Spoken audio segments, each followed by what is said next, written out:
When we think about the United Nations, then we think about exactly that. An organization, a political organization bringing the nations together. And that sounds like something commendable. And the question is that all that there is behind it? Do you remember that at the Tower of Babel, God separated the nations? Now, if you look at the headquarters of the United Nations in New York, this is really quite a fascinating building. It is large, and the name United Nations was coined by United States President Franklin D. Roosevelt and was used in the Declaration by United Nations of January 1942 during the Second World War, when representatives of 26 nations pledged their governments to continue fighting together against what they called the Axis powers. Interesting name, Axis powers. Today there's another axis that is being fought, and that is known as the Axis of Evil. Have you heard of that? The forerunner of the United Nations was the League of Nations, and this was an organization in similar circumstances during the First World War and established in 1919 under the Treaty of Versailles to promote the international cooperation and to achieve peace and security. This comes straight from the UN webpage, so nothing strange about that. It's just plain history. Some more from that. In 1945, representatives of 50 countries met in San Francisco at the United Nations Conference on International Organizations, and they drew up a United Nations Charter. And those delegates deliberated on the basis of proposals worked out by representatives of China, Soviet Union, United Kingdom, United States at Dumbarton Oaks, United States in October 1944. It was signed on 26 June 1945. 50 countries. Poland was not represented and became one of the original 51 member states. So it officially came into existence on the 24th of October 1945, when the Charter was ratified by China, France, Soviet Union, United Kingdom, United States, and by a majority of the other signatories. And every 24th of October, they celebrate this founding of the United Nations. Now, let's have a look at this Charter of the United Nations. This is a very interesting piece of history. Well, Arthur Balfour, do you remember that name? We've used it before. Who was a member of Hort's Apostles? You remember Hort? This was the professor that helped to produce the Greek text that changed the emphasis of the Bible and removed many of the aspects of Jesus Christ's power and sovereignty from the Word of God. And the apostles were the secret society that functioned and at that time, and Hort was a member as well as Arthur Balfour. Hort called this group a Senior Apostles Club, as well as president of the Psychic Research Society, Society for Psychic Research, soon became Prime Minister of England, Arthur Balfour, and instrumental in the First League of Nations. So this Prime Minister was also, of course, active in the writing of the original Charter of the League of Nations, much of which formed the basis for the United Nations. He not only headed the Society for Psychic Research, holding seances at his home, but he initiated a group called the Synthetic Society, whose goal was to create a one-world religion. That's a very interesting point of history. And he invited a certain Frederick Mayers of the Society of Psychic Research to join, and together they created the preamble of all religions, and it includes the dogma, departed spirits can communicate. Obviously, if you belong to such a society, then that is part of the situation. So built in somewhere over there was the wish to bring all religions together. Now let's have a look at some of the historic figures of the United Nations. Alger Hiss, he became the acting Secretary General of the establishment of the United Nations. The April 16, 1945 issue of Time magazine called him one of the State Department's brighter young men. It was Hiss and Joseph E. Johnson who later became Secretary of the Bilderbergers. So here we have all the secret societies again, who wrote much of the United Nations Charter. So very high Freemasons, Bilderbergers, were responsible for this charter. Now we know what they believe. We've already had a lecture on that, and I would refer people back to that lecture. Patterning it after the Constitution of Russia and the Communist Manifesto. This is very interesting. So the Constitution of the USSR is almost identical to the Constitution of the United Nations, for those who did not know that. And there are all the references. Everything that I say is referenced. I'm just reading. So please, nobody get angry with me. Get angry if you want to with whoever set this thing up. I had nothing to do with it. Winston Churchill, the creation of an authoritative world order is the ultimate aim towards which we must strive, and the United Nations formed part of that. Charles de Gaulle, who was also instrumental, nations must unite in a world government or perish. So the big figures involved had this philosophy. Then there is a man, I don't know how to pronounce his name, Trygve Lie. The first official UN Secretary General was a high-ranking member of Norway's Social Democratic Party, which was, by the way, an offshoot of the Third Communist International. And then came a man, Dag Hammarskjöld. And he was the second Secretary General. He was a Swedish socialist. He openly pushed communist policy. And then came U Thant, the third Secretary General, and he was a Marxist. So here you can see how the philosophy in the beginning was programmed. Now, I would like you to understand that this is not a method to go anti-capitalist, because the United States was a signatory of this charter. So why would the United States actually sign something that was so obviously contrary to their own philosophy? Well, if you remember the Hegelian principle, where two opposing viewpoints are set into the world, and neither of them is really the viewpoint you want to achieve, what you really want to achieve is a synthesis between the two. So what you see actually is you see socialists in the overriding capacity of Secretary Generals, although whether they have Marxist leanings or capitalist leanings at that level doesn't make any difference.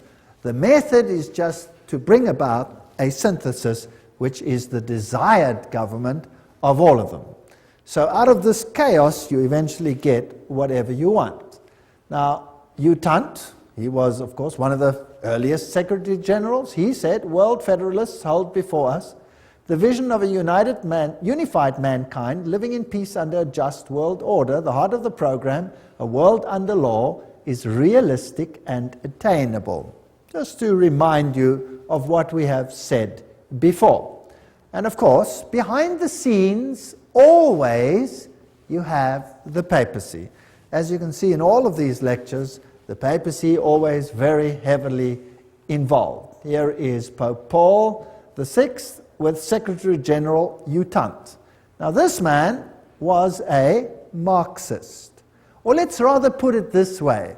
Publicly, he pushed a Marxist agenda. But if he was a true insider, then he had neither agenda, and this was just for an appearance sake, as Hegel also said. So it is not surprising that here we have a handshake with another Secretary General whose name was Waldheim. Now, what was the agenda, or what was the political view of Waldheim? Anybody know? He was a Nazi. Yes. So you can see the Hegelian philosophy coming out here. There you have Marxism, antithesis. There you have Nazism, thesis, in between, synthesis. So it didn't really matter which of the philosophies they espoused, as long as the end result was the same. Pope Paul VI, by the way, is the first one to introduce this bent cross or broken cross. Let's read about what this means. Pope Paul VI wrote a papal encyclical that called on the nations to abandon sovereignty to form a world government. So the Pope himself was behind this and actually called for such a government. And about this twisted cross, here's the quote for you. Paul VI made use of a sinister symbol used by Satanists in the 6th century that had been revived at the time of Vatican II. This was a bent or broken cross on which was displayed a repulsive and distorted figure of Christ, which the black magicians and sorcerers of the Middle Ages had made use of to represent the biblical term mark of the beast. Interesting quote. Yet not only Paul VI, but his successor, the two John Pauls, carried that object and held it up to be revered by the crowds, who had not the slightest idea that it stood for Antichrist. So that's a quote that's very interesting about the broken cross and what it stands for. So these are the figures behind, or the movers of the United Nations. A pope calling for such an order, the Secretary Generals picking it up, reiterating it on both sides of the political divide so that it would seem fair to both sides of the philosophy. Now, what about the spiritual aspect? There's one interfaith organization that is called the Temple of Understanding. And it has a newsletter which is called World Goodwill Newsletter. Founded by Juliet Hollister in 1960, the Temple of Understanding has one of its goals the creation of a spiritual United Nations. In its work to promote understanding between religions on the basis of the oneness of the human family. Sounds good. The temple has numbered among its members and supporters such influential world servers as U Thant himself. Well, there's the Secretary General. You can't go much higher than that. Eleanor Roosevelt. That's interesting. Thomas Merton, Jawaharlal Nehru, Anwar Sadat, Radhakrishnan, in addition to the main center of New York. So these are the top movers. So this is not some sort of little organization operating somewhere in the wings. This is a hub organization. And from where did they operate? Well, they were based at the Cathedral of St. John the Divine. That must be getting pretty boring by now, right? Always the same thing. The temple has active chapters in India, in the UK, representatives in Africa, Latin America, Asia, Middle East. This is a universal movement to bring all religions together. Now let's have a look at this interesting cathedral. There it is, the Cathedral of St. John the Divine. The cathedral is located at the 112th Street in Amsterdam Avenue, 1 block east of Broadway, the largest cathedral in the world. That's also interesting. The Cathedral Church of St. John the Divine in New York is the mother church of the Episcopal Diocese of New York and the seat of its bishop. Remember, that's where they had the female Christ and where they have the issue of ordaining homosexual bishops, and all kinds of interesting stuff happen at this episcopacy. Right, a little bit more history. Jim Garrison, president of the New Age Gorbachev Foundation, which was this foundation that was founded by Gorbachev in New York. He said, we are going to end up with the world government. It's inevitable. There's going to be conflict, coercion, and consensus. That's all part of what will be required as we give birth to the first global civilization. So that's the agenda that they have. Philip Jessup, a CFR member, World Court Justice, pretty high up people, writes, I agree that national sovereignty is the root of all evil. So nations will obviously have to relinquish their sovereignty to this organization without it appearing as if they're doing so. The Humanist Manifesto, 2 states, we deplore the division of mankind on nationalistic grounds. We have reached a turning point in human history where the best option to transcend the limits of national sovereignty and to be moved towards building a world community. That's Humanist Manifesto 1 and 2. These are the official documents. Now this is a very interesting man, Robert Miller. He's the former Assistant Secretary General to the United Nations, but he is today the mover in the spiritual field within the United Nations. He's also called the Prophet of Hope of the United Nations. He wrote, "We must move as quickly as possible to a one-world government, a one-world religion, under a one-world leader." That's very, very interesting. So these are the top movers. Now, the philosophy, I'm always interested in what the philosophy is and who's behind it. And again, we pick up the same old names over and over and over again. In the Aquarian Conspiracy by Marilyn Ferguson, a survey of New Agers showed that the leading influence on their spiritual awakening was, again, Pierre Teilhard de Chardin. Do you remember who he was? Jesuit priest. You see, they have Catholicism, the Jesuits, the top movers in the United Nations. Now, what did Robert Miller, the former Assistant Secretary General, have to say? He wrote, "Teilhard de Chardin had always viewed the United Nations as the progressive institutional embodiment of his philosophy." Now, there is a Secretary General saying, or Under Secretary General saying, that the United Nations embodies the philosophy of Teilhard de Chardin. Now, what did Teilhard say? I've mentioned some of his philosophy. We'll look in a little bit more detail again. Teilhard wrote, "Although the form is not yet discernible, mankind tomorrow will awaken to a pan-organized world." Pan-organized world. Well, okay, what else do you have to say? Teilhard de Chardin influenced his companion, Father de Brévry, who inspired colleagues who started rich process of global and long-term thinking in the United Nations, which affected many nations and people around the world. Robert Miller says, "I have myself been deeply influenced by Teilhard." So the Under-Secretary General of the United Nations, who's today entrusted with the spiritual aspects of the United Nations, plus its education program, says he's influenced by Teilhard de Chardin. And Robert Miller writes, "Most of all, they taught me happiness." His work, he says, "Any Teilhardian will recognize in this the spiritual transcendence which he announced so emphatically as the next step in our evolution." So there's going to be a spiritual transcendence from what appears to be political over to the spiritual. All right, we've already seen in a previous lecture that he was a French Jesuit priest, a eugenist, a Marxist, a pantheist, a evolutionist. He might have even been involved in the Piltdown hoax. He was a humanist and a proponent of a one-world government, and he's the father of the New Age. So he's a very prominent man, seems to have been very busy.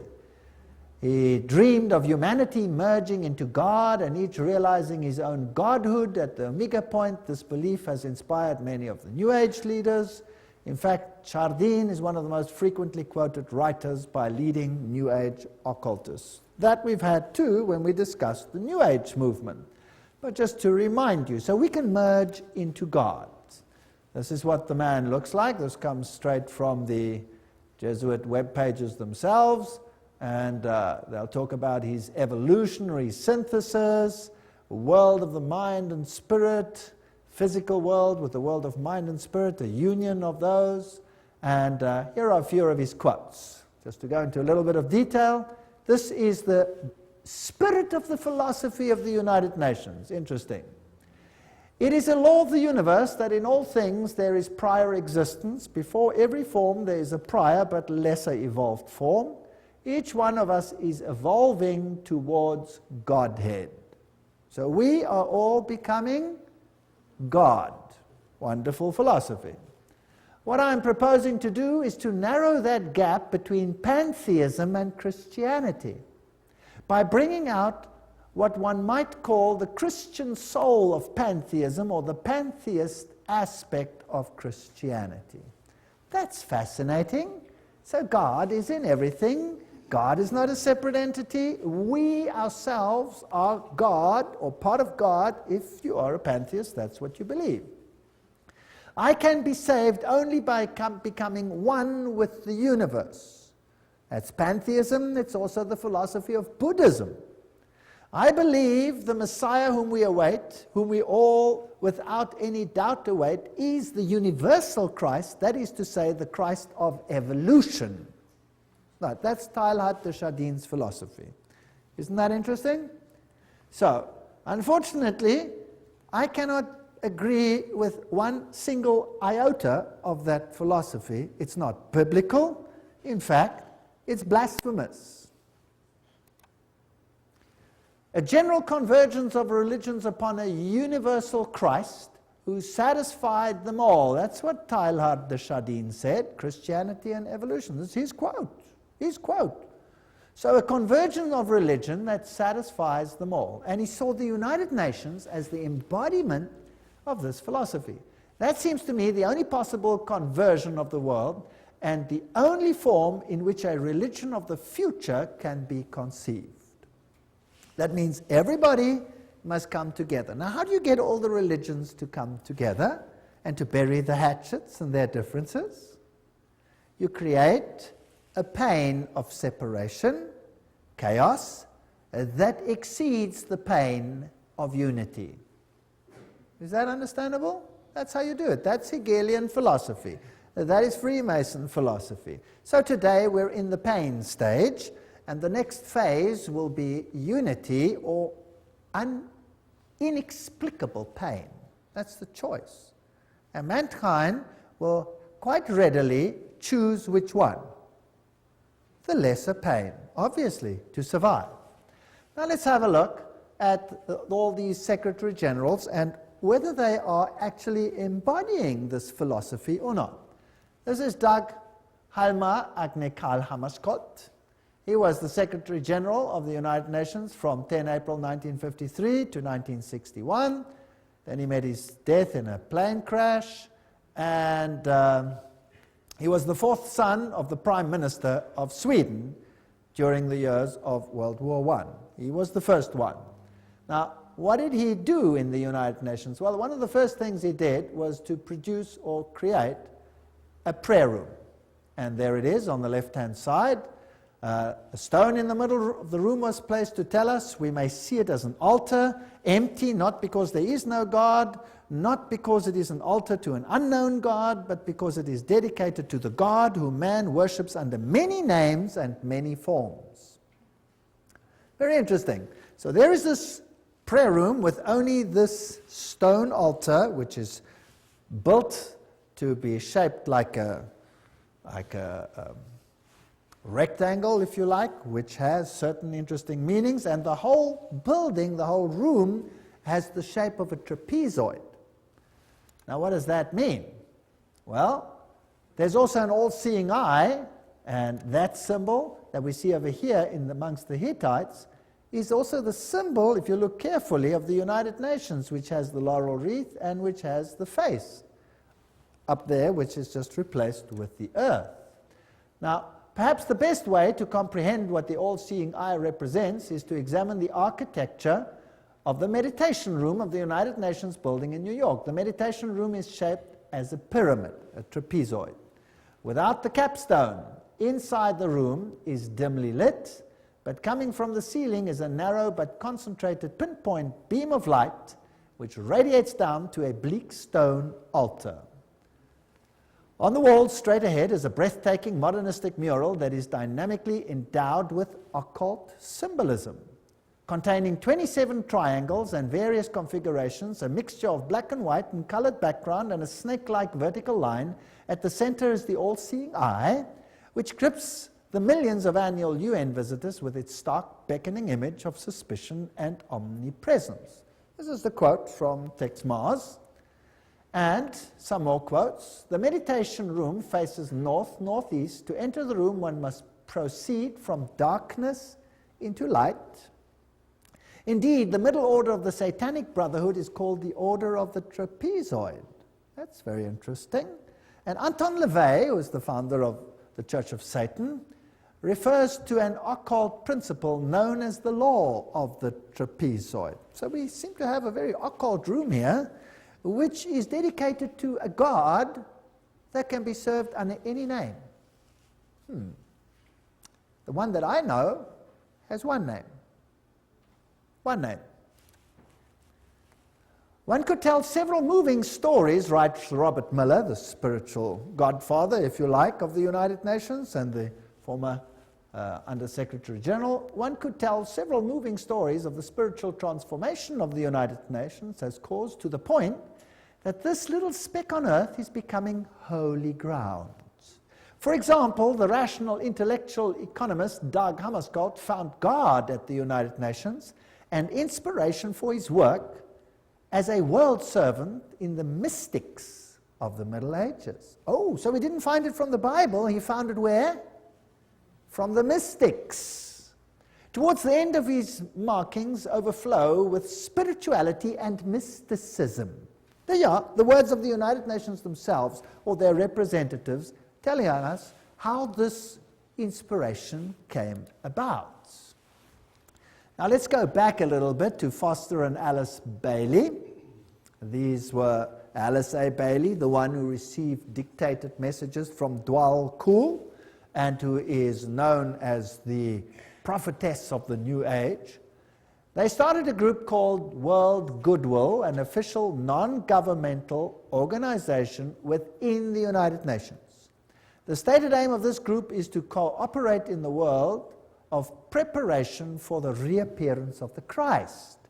So the United Nations, in other words, is an organization preparing to get all the governments together, yes.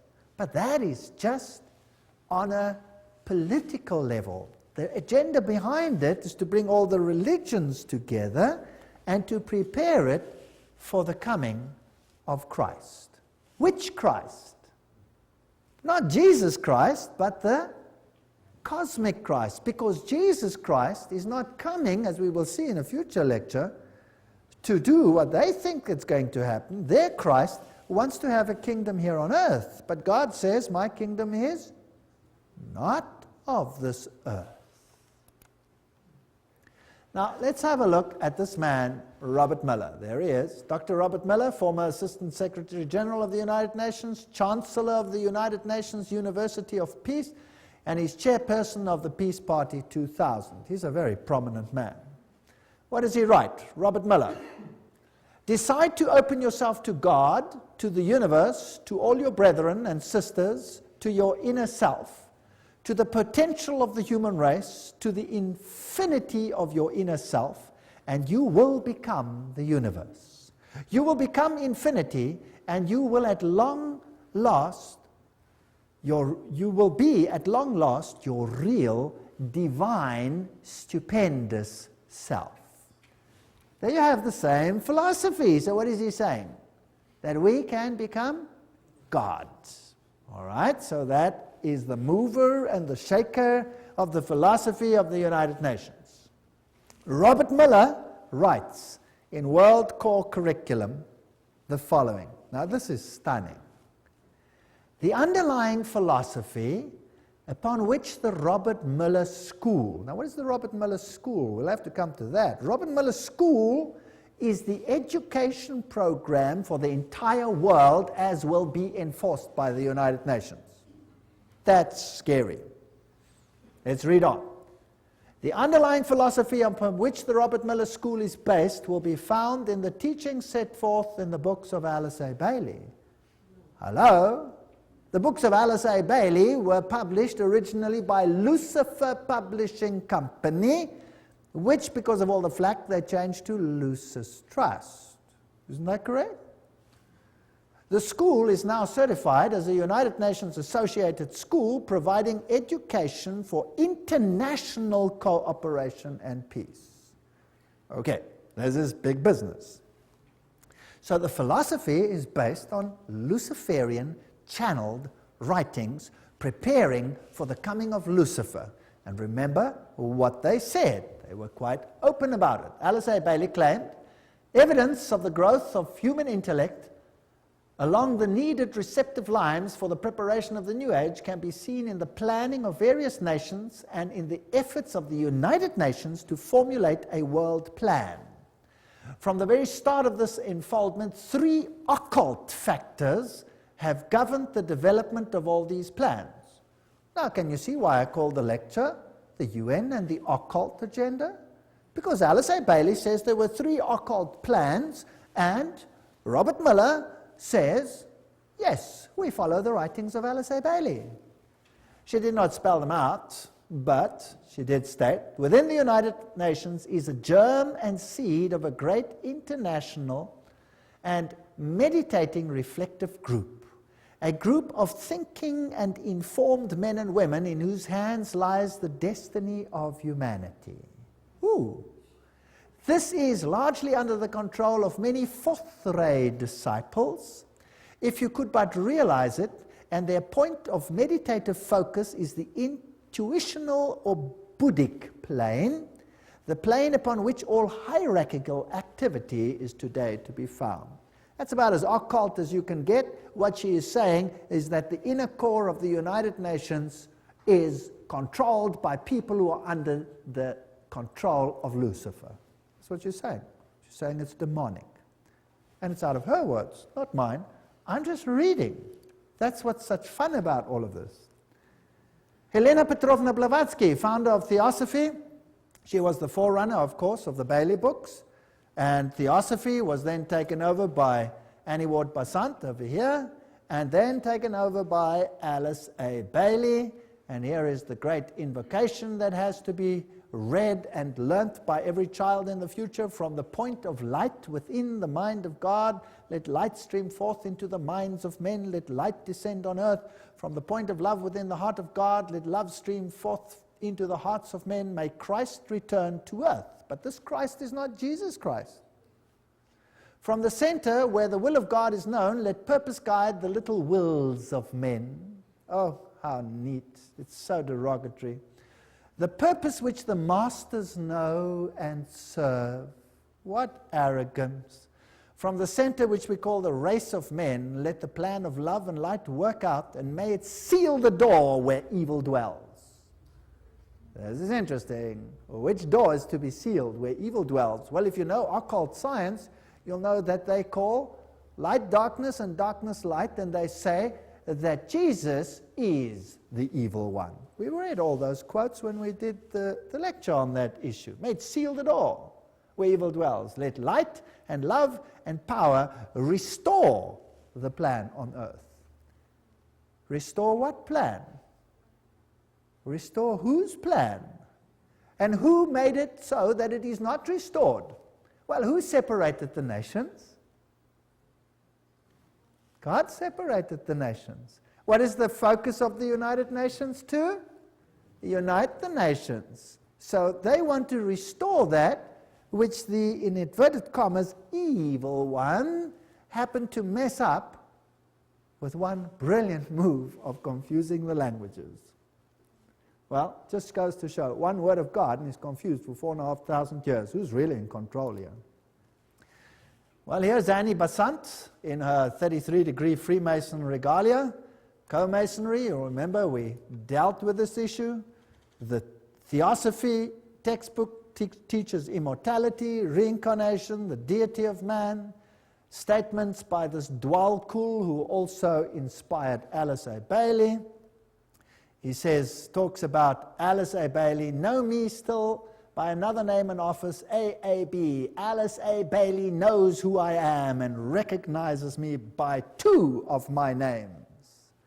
Now that's interesting because there are 2 names, and we will see the 2 names in a future lecture, what the names are, and then it gets very interesting. This is a detective story. It's a very exciting one.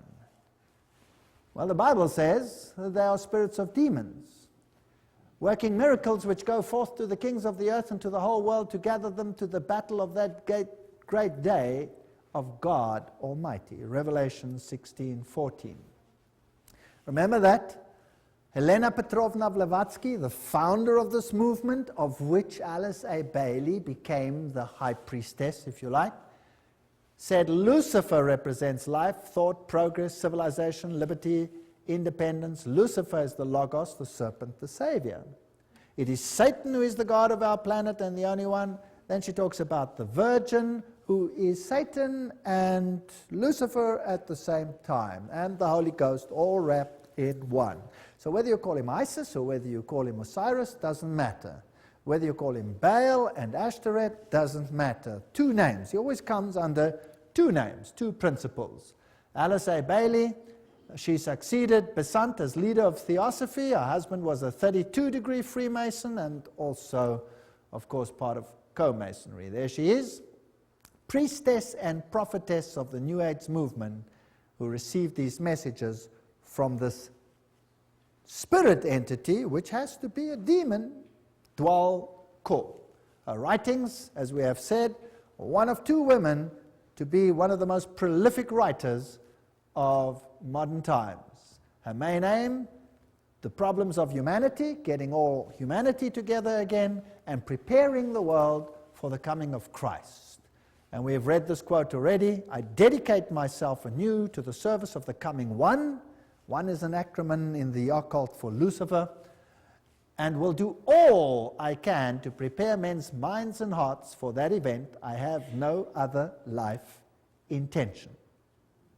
She writes, the Tibetan, this is now this Dwal Kor, has asked me to make clear that when he is speaking of the Christ, he's referring to his official name as head of the hierarchy. The Christ works for all men irrespective of their faith. He does not belong to the Christian world any more than to the Buddhist or Mohammedan or any other faith. There is no need for any man to join the Christian church in order to be affiliated with Christ. So obviously it's not Christianity. The requirements are to love your fellow men, lead a disciplined life, recognize the divinity in all faiths and all beings, and rule your daily life with love. First of all, he will come to a world which is essentially one world, Alice A. Bailey wrote. So it doesn't even have to be a fully united world. The major effect of his appearance will surely be to demonstrate in every land the effect of a spirit of inclusiveness. Now, I want you to ponder this. This is very important. So his main aim will be to develop a spirit of inclusiveness. And inclusiveness which will be channeled or expressed through him. So his spirit will work to bring this about. All who seek right human relations will be gathered automatically to him. So not all who seek Jesus Christ, no, all who seek right human relations. Can you see the emphasis to mankind again? All who seek these will automatically be gathered to him, whether they are in one of the great world religions or not. So we need a spirit of inclusiveness. But let's continue. All who see no true or basic difference between religion and religion, or between man and man, or nation and nation, will rally around him. Now, those who embody the spirit of exclusiveness and separateness will stand automatically and equally revealed, and all men will know them for what they are. Ooh, nice. What does the Bible say on this issue? The Bible says, come out and be separate. The Bible asks for a spirit of separateness. The United Nations, by its very nature, has no option but to ask for a spirit of inclusiveness. But now, what if the high movers behind the scenes are actually occultists and Luciferians? Wouldn't that be kind of scary? Because who would be the head honcho of the team then, behind the scenes? Satan. Satan would be the head honcho. He would be the main guy. Now the trouble is, this difference. Those who say come out and be separate, they're going to be in trouble. Those who say, well, let's be inclusive, they'll be okay. The reply comes with clarity. He will come unfailingly when a measure of peace has been restored. We don't have to have world peace, just a measure of peace. Alice A. Bailey continues, the major required preparation for the coming of the Christ is a world at peace. However, that peace must be based on an educated goodwill, which will lead inevitably to right human relations, and therefore to the establishments on lines of light between nation and nation, religion and religion, group and group, man and man. So the only way we're going to have this community is by putting everybody into the melting pot and becoming one. That means giving up your differences. Discover the members of the new group of world service whenever possible and strengthen their hands. Look for them in every nation and expressing many lines of thoughts and points of view. Remember always that in doctrine and dogma and in techniques and methods they may differ widely from you, but in love for their fellow man, that has become the religion of the new world. Not love for God, love for the fellow man. In practical goodwill and in devotion to the establishment of right human relations, they stand with you. They are your equals and can probably teach you much. So forget all about the religious differences. Promote ceaselessly the work of world goodwill so that every nation may have its own group of men and women dedicated to the establishment of right human relationships. The whole power has to shift to man rather than to God. It is on the foundation of this teaching that Christ will raise the superstructure of the brotherhood of man for right human relations on expression of the love of God. And this is all we hear in the sermonizing of the New World. What is important is right human relations. What is important is that we accept one another as we are. And it goes on and on and on and on. But faithfulness to God, biblical principles, no, they have to be given up. Share International says, but the day will dawn when the vision of the United Nations will save the world, and when the reality of the United Nations starts bearing fruit, then the breath of immortality will be a living reality on earth. And there is the spiritual leader of or the present priest, if you like, in the United Nations, the Hindu Sri Chinmoy. He says the United Nations is the way to oneness that leads to the supreme oneness, capitalized. It is like a river flowing towards the source, the ultimate source. And the United Nations becomes for us the answer to world suffering, world darkness, world ignorance. The inner vision of the United Nations is the gift supreme. And this will be realized no matter how many years it takes. The Dalai Lama says in the sphere of international relations, the sense of greater shared responsibility is particularly needed. Today, when the world is becoming increasingly interdependent, the dangers of irresponsible behavior have dramatically increased. Unless we realize that we now are part of one big human family, we cannot hope to bring about peace and happiness. So all the world leaders are saying these things. And the United Nations, with its symbolism of this ancient laurel wreath around a globe, is nothing other than the emulation of an old pagan ideal, which Lucifer once more wants to realize in the world that we live in today. As we have seen, the symbol of the United Nations is very similar to the old Hittite symbol, where you had in the center the face of the sun god, and now you just have a web, if you like, a spider's web, which is the symbol of Lucifer, and the encompassing earth. And of course, the laurel wreath was a symbol of all the ancient deities. So we find all for one, all together now, we are the world, was the 50th celebration of the United Nations. The New Age agenda was to merge God and nature. That's what Teilhard de Chardin, the father of the philosophy of the UN, said. We must become pantheistic, eradicate male-female distinction, world peace, nuclear disarmament, one world government, one world religion. The organizations leading up to this, the United Nations, of course, Council of Foreign Relations, Trilateral Commission, Bilderbergers, Gorbachev Foundation, and the Club of Rome. And they've already put up a constitution which is known as the Constitution for the Federation of Earth. So we already have a world constitution. Now, obviously, if you want to bring about a situation like that, you have to influence the education of the world so that the mindset and the thinking of people is changed. So education is a very important point. This comes straight from their own web pages. Wow, you cannot say this is hearsay. It comes straight from them, unol.org. The world will not change and find peace if there is not a new education. Utant, former Secretary General of the United Nations. We need a new education. The old one's no good. The former director of the World Health Organization, Dr. Brock Chisholm, of course that's also a United Nations organization, says, to achieve world government, it is necessary to remove from the minds of men their individualism. That's kind of scary, don't you think? Loyalty to family traditions. Oh, that's even worse. National patriotism and religion's dogmas. Now, these are the movers of the United Nations. Your individualism must go. You must become a number. Just doing what the state says. This is Marxism. The state is supreme and you are nothing but the catechumen, a goyim, or nothing. And you must give up your individuality. Now let's have a look again at this man, Robert Miller, philosopher, prophet of hope, top-level global statesman, and what a mighty man. He's the Chancellor of the University of Peace, created by the United Nations.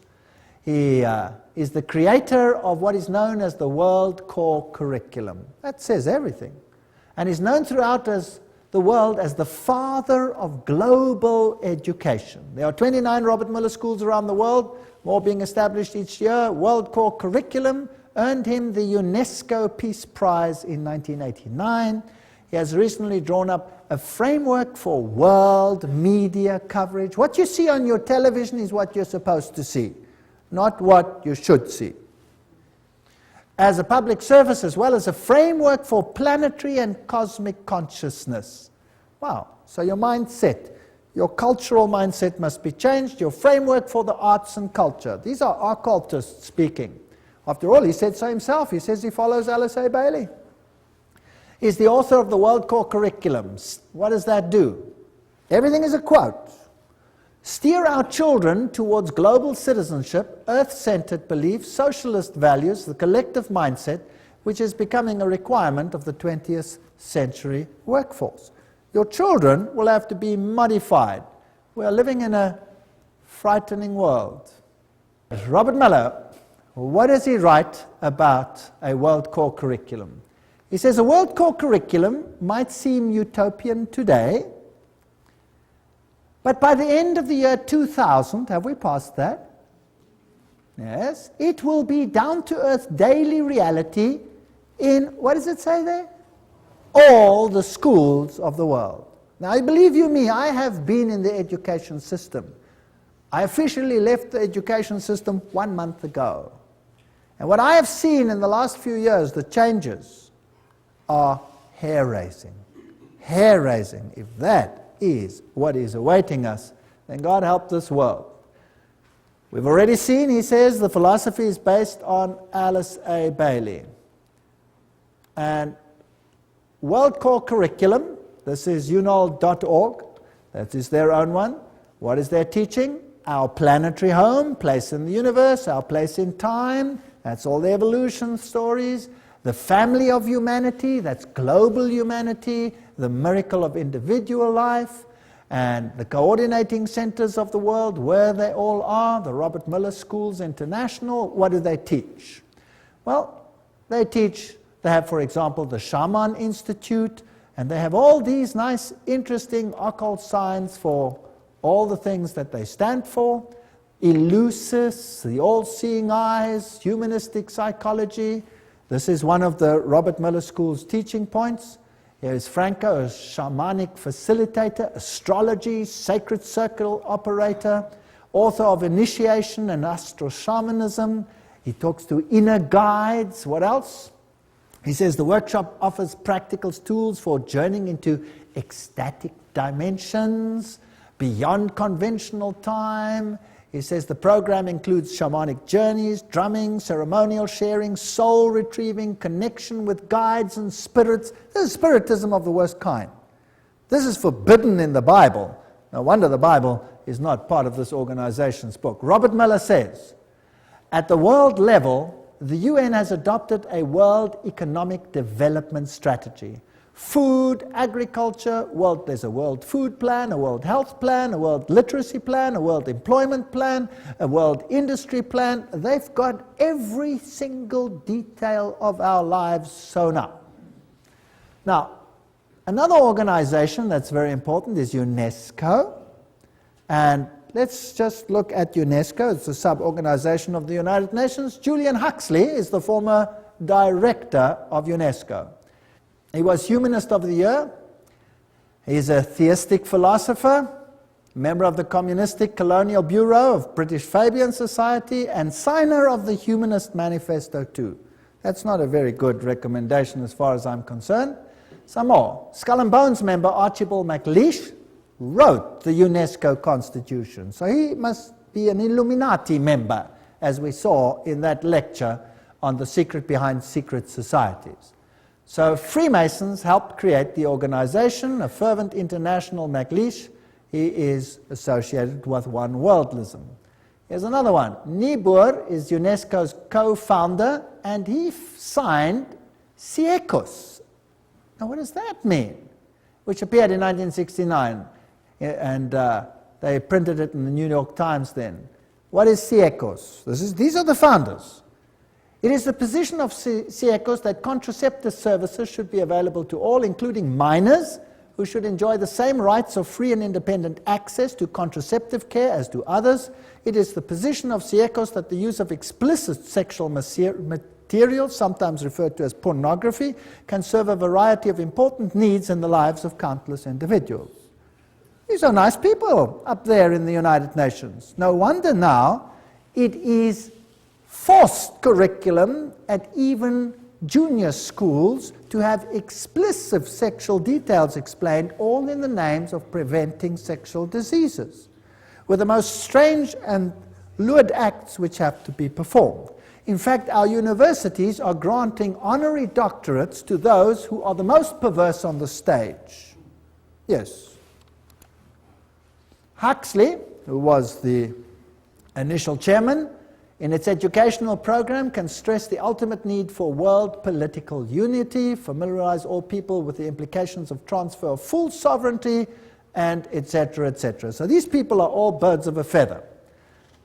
UNESCO explains, if UNESCO is attacked on the grounds that it is helping to prepare the world's people for world government, then it is an error to burst forth with apologetic statements and denials. Let us face it, the job of UNESCO is to help create and promote the elements of world citizenship. When faced with such a charge, let us by all means affirm it from the housetops. That's what UNESCO says itself. So they're not denying anything. Under Huxley's guidance, they prepared a guidebook for teachers. Now, I would like the parents to take a note. Everybody with little children, or have children with little children, take note. What is the United Nations Guidebook for Teachers? It says, reminds them that the destruction of a child's love of country and patriotism is the first step in educating that child for world citizenship. Now let's have a look at what the guidebook contains. Volume 5, page, on the opening page. In the classroom with children under 13 years of age, before the child enters school, his mind has already been profoundly marked, often injuriously by earlier influences, first gained, however dimly, in the home. Oh, that's interesting. So this must be changed. Who is putting these thoughts into the minds of children then? The parents. That must be changed. So UNESCO's aim is to change the mindset of your children, to turn it against any values that the parents might instill in the mind of that child. Isn't that breaking the fifth commandment, yes or no? Honor your father and your mother that you may have a long life. Isn't this breaking the fifth commandment? I think it is. On page 8, the teacher is told, the kindergarten or infant school has a significant part to play in the child's education. Not only can it correct many of the errors of home training, but it can also prepare the child for membership at about age 7 in a group of his own age and habits, the first of many such social identifications that he must achieve on his way to membership in a world society. Aha, the kindergarten.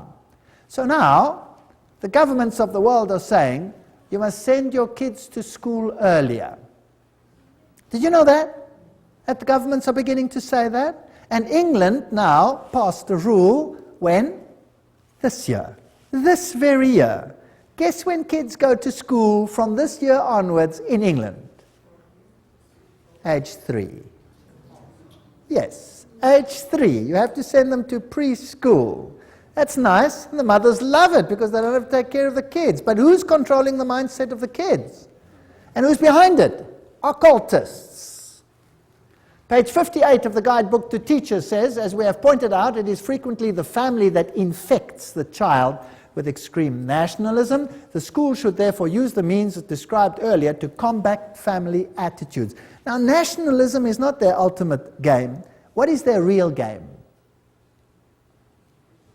Religion. Religion.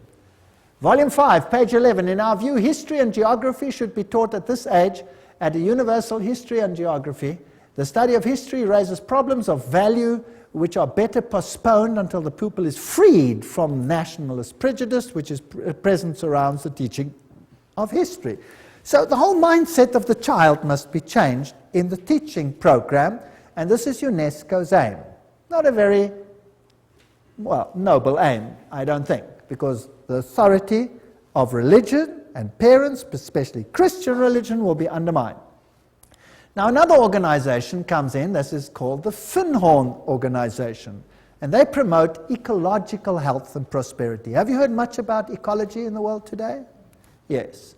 Now again, we have to find the links. You always have to do some detective work. Because Francis, this is Francis of Assisi, connected with nature, Pope John Paul II named him the patron saint of ecology.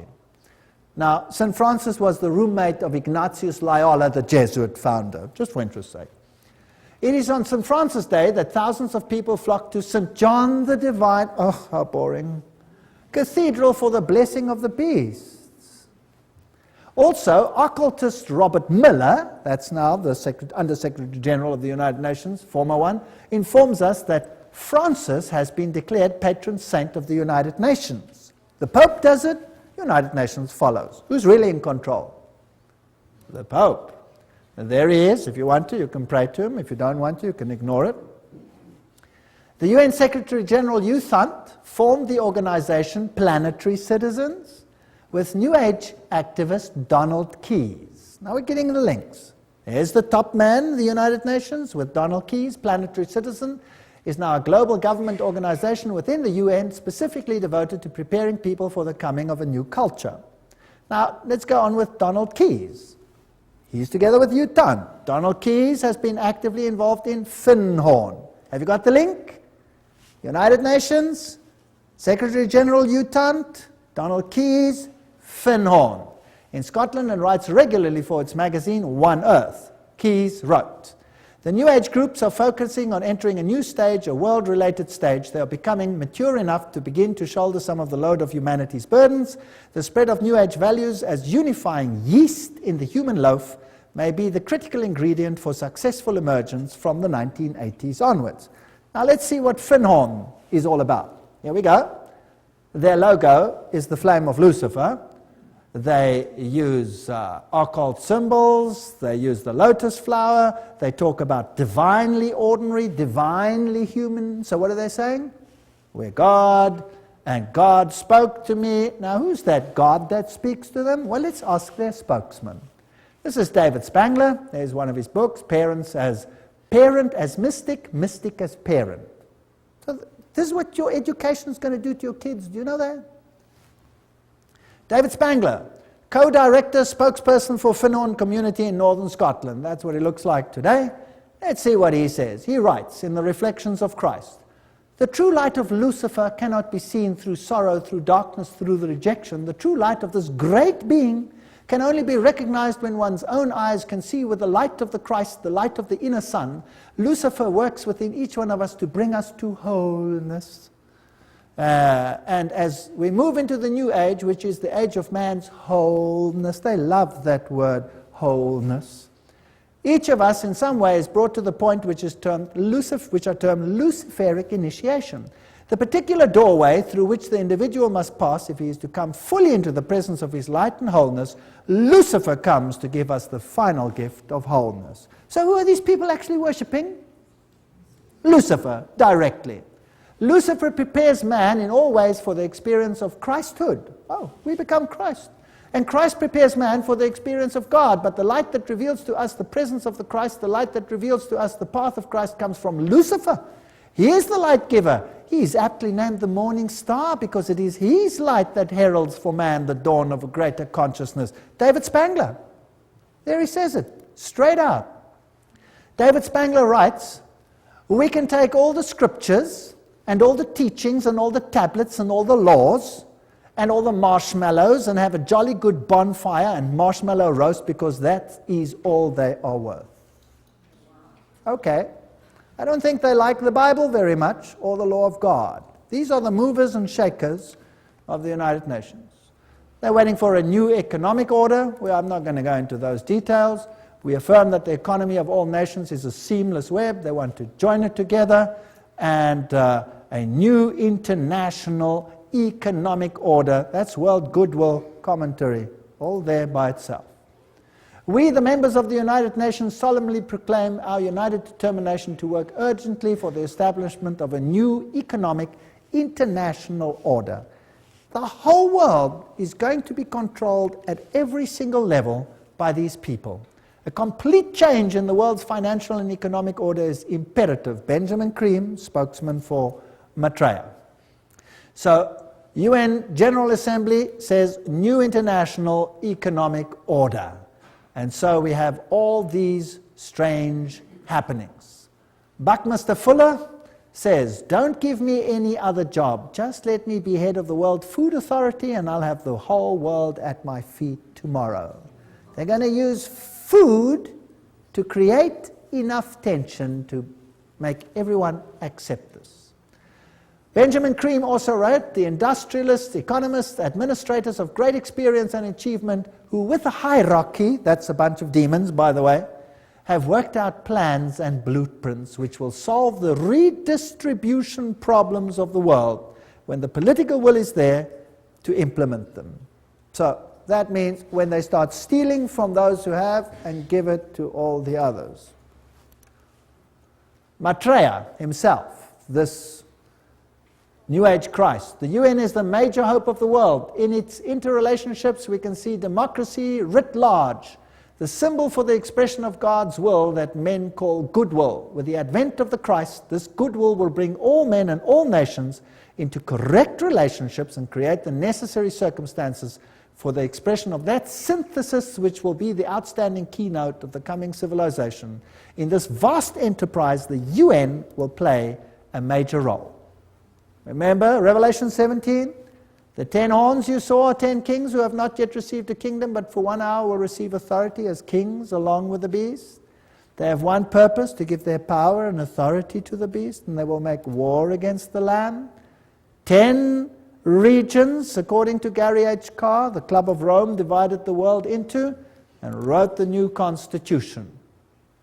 And we have this new civilization, and it was held at the Fairmont Hotel, Masonic Auditorium in San Francisco. Conference document says, we are experiencing the birth of a first global civilization, a historic, timely global initiative, 1995. And there it was, and they were ready for it. CIA, NATO, MI5, CRI, all of these have occult symbols in them, which we don't have to go into details. The Trilateral Commission, the 666, the 666 is in the Federal Reserve. SSS, that was the original 6th letter of the Greek alphabet. F is the 6th letter of our alphabet. This all spells 666. Now, what about these world religions? Now, this is the crux of the matter. And if we can concentrate on this issue tonight, this will be the hub of what is going to happen. Was it not inevitable that the UN would sooner or later also acquire a spiritual dimension?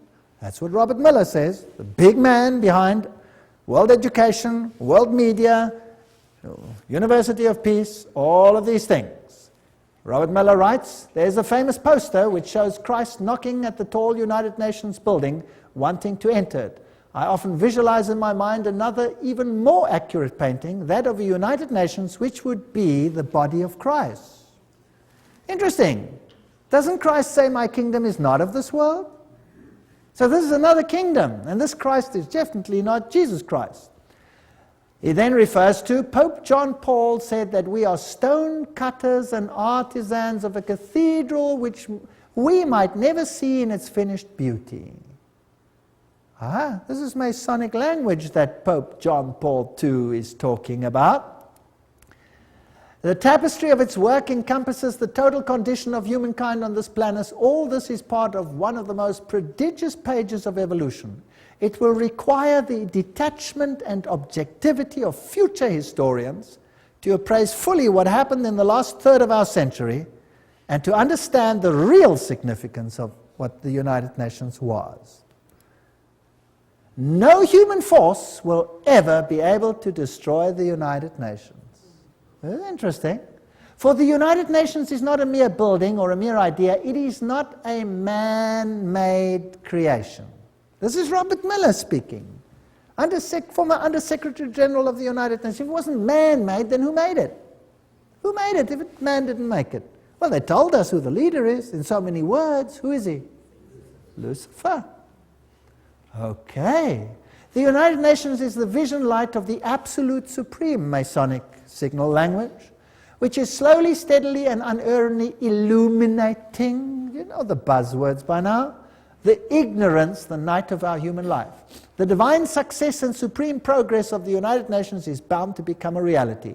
At his choice hour, the absolute supreme will ring his own victory bell here on earth through the loving and serving heart of the United Nations. Wow, this is a bomber. He's going to ring his victory bell. Thank you, Robert Miller. What else do you have to say on the issue?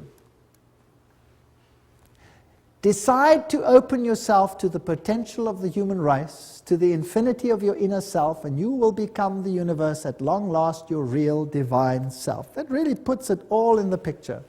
I'm more and more drawn to some of the very simple but extremely important teachings of the Christ and of all the great prophets and visionaries. I'm increasingly convinced that what they foresaw is the beginning to become a reality on the planet, and that humanity is transcending or metamorphosing itself into what those great dreamers and visionaries and prophets envisioned. We're changing. We're going to undergo a change. The world's major religions in the end all want the same thing. Do they? Even though they were born in different places, different circumstances, what the world needs today is a convergence of the different religions in the search and definition of the cosmic and divine laws which ought to regulate the behavior on this planet. Worldwide, spiritual ecumenism, expressed in new forms of religious cooperation institutions, would probably be closest to the hearts of the resurrected Christ. Thank you. Very interesting. Peace will be impossible, Robert Miller speaking, without the taming of fundamentalism. Through a united religions that professes faithfulness only to the global spirituality and the health of the planet. So fundamentalism has to be tamed. Let's start with Islam. Where do you think they will end? Certainly with Christianity. The New World religion must be based on those truths which have stood the test of the ages. They are steadily taking shape in human thinking, and for them the United Nations fights. My great personal dream, writes Robert Miller, is to get a tremendous alliance between all the major religions and the United Nations. Well, this is fascinating stuff. There will not be any dissociation between the universal church and the sacred lodge of all true Masons and the inner circle of the esoteric society. That said Alice A. Bailey. Robert Miller says that's their philosophy. So there you have it. Freemasonry, Luciferianism. This is the kingdom on earth. June 1995, an Interfaith Summit conference was held in San Francisco for the purpose of uniting the world's religions into a global organizations the United Religions Organization, called UR. It will be an international, interreligious organization modeled after and affiliated with the United Nations, according to its literature, so it's Howard Dispatch Ministry. The URO launched its written charter in June 1997. The institution should be fully in place by June 2000, globally operational by June 2005. How far is that off? Oh, that's just around the corner. I get excited.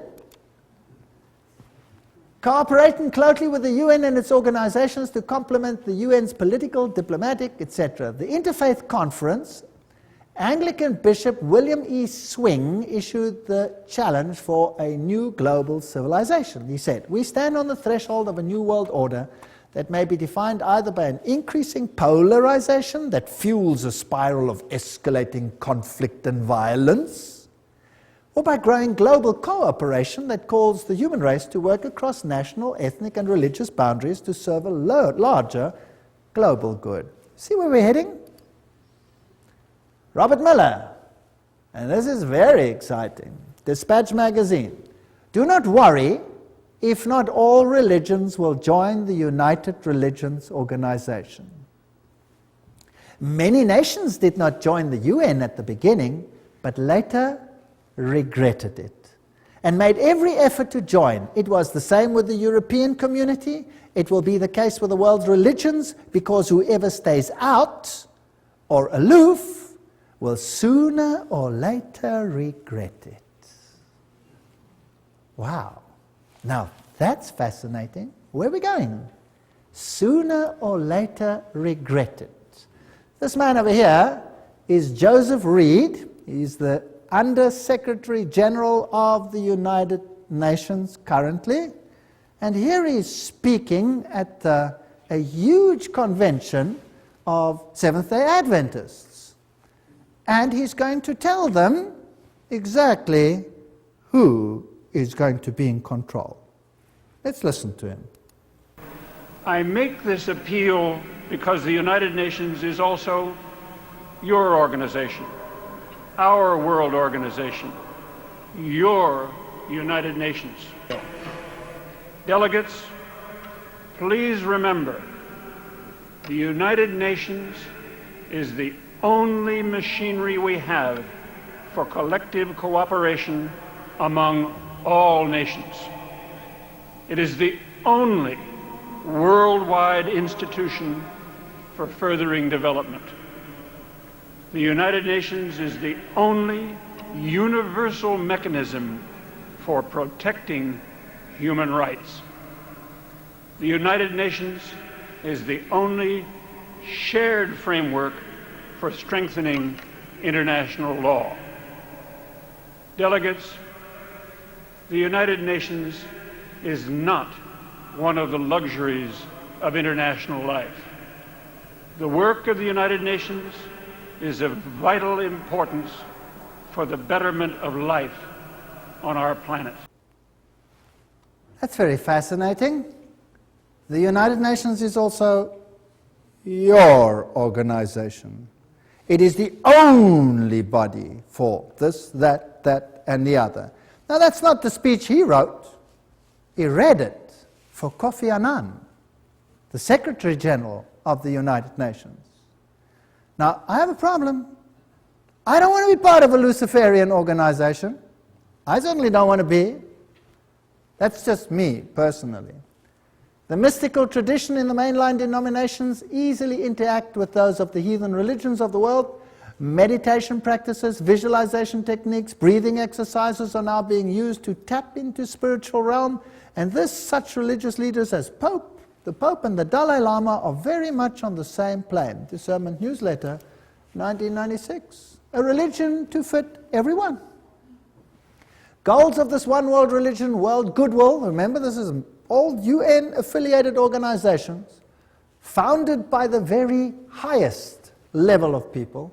The churches and the world religions should indicate the unity within all facets of truth, which will provide a universal platform, one to which all men everywhere could give allegiance. Such a platform should include the truth that all men are divine.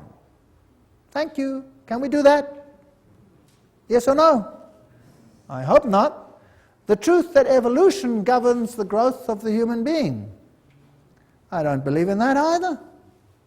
Each individual is a god. All men are divine, and the belief in evolution, the fact of immortality and of eternal persistence, reincarnation, arising from man's essential divinity. The Bible clearly teaches us that there is no such thing as reincarnation, for it is appointed unto men once to die. These are all taken from direct quotes.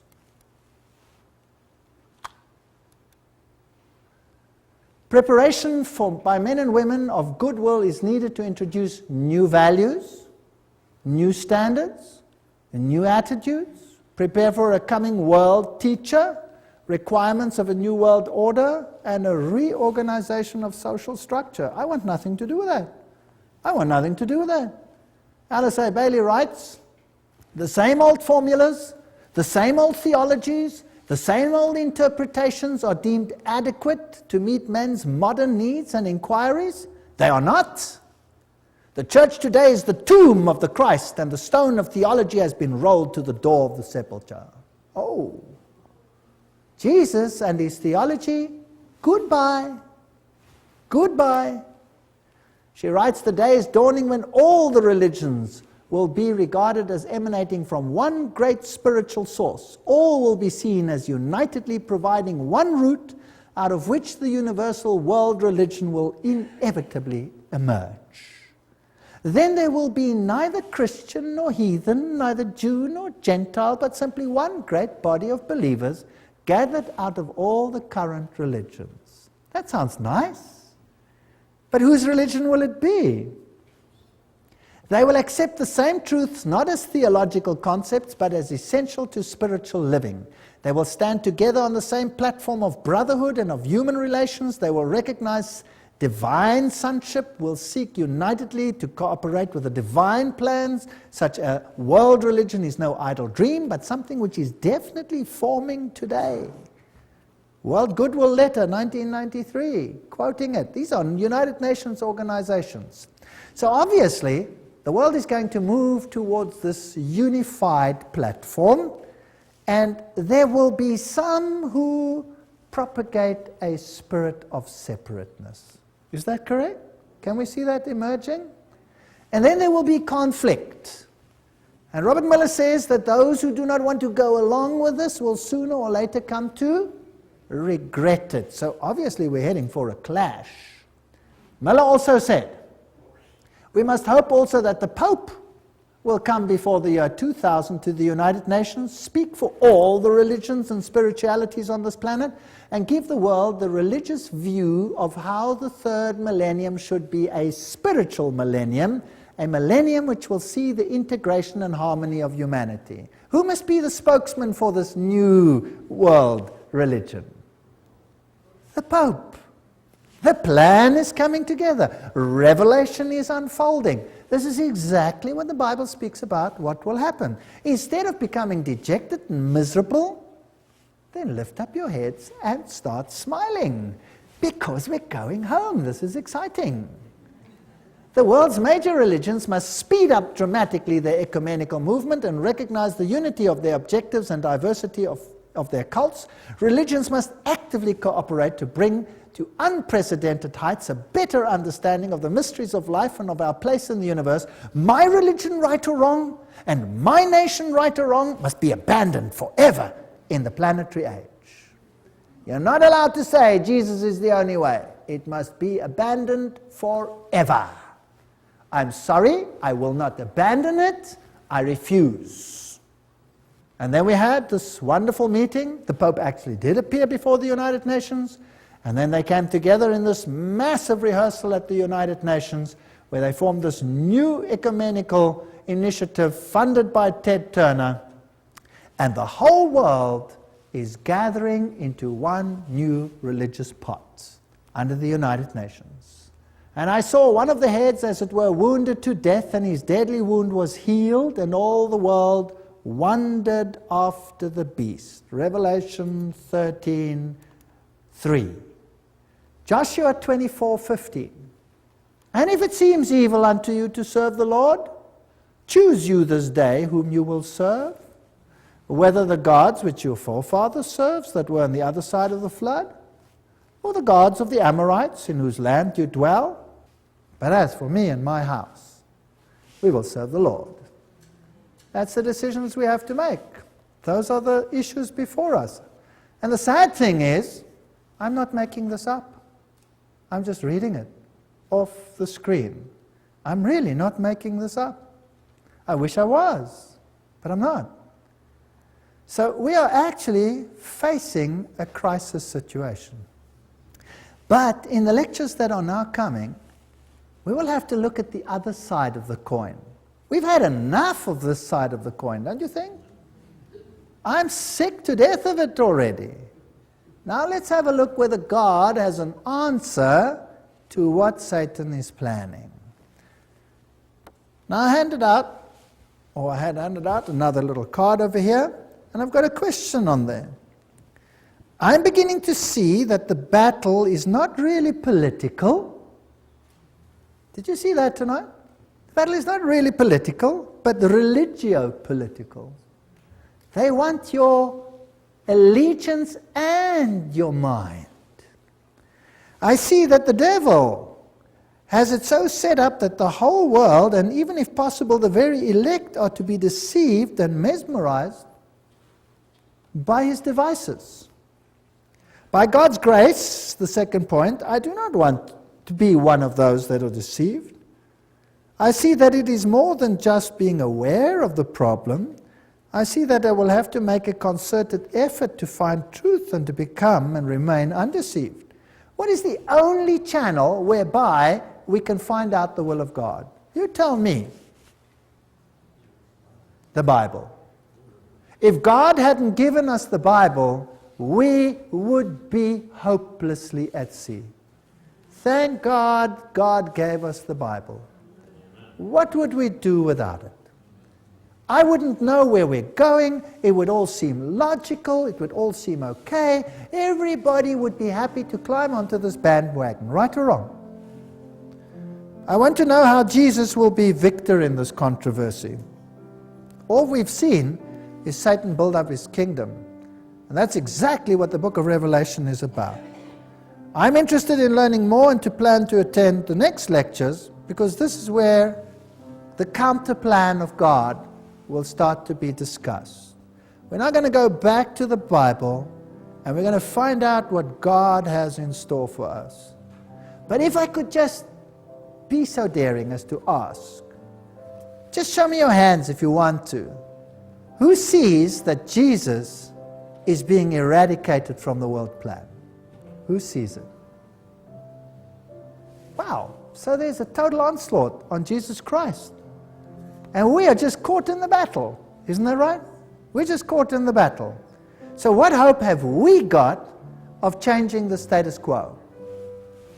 None. None. If you think you can change this, forget it. We have no hope. Who is our only hope? Jesus Christ. He is our only hope. Without him, we are nothing. And that's why I can stand here today, because I know there's nothing I can do, but he can do something. He's even made it possible for me to stand here and speak to you. Isn't that great? All things are possible. Do you know that I've given these lectures in a Masonic hall? Yes. All things are possible. Absolutely amazing.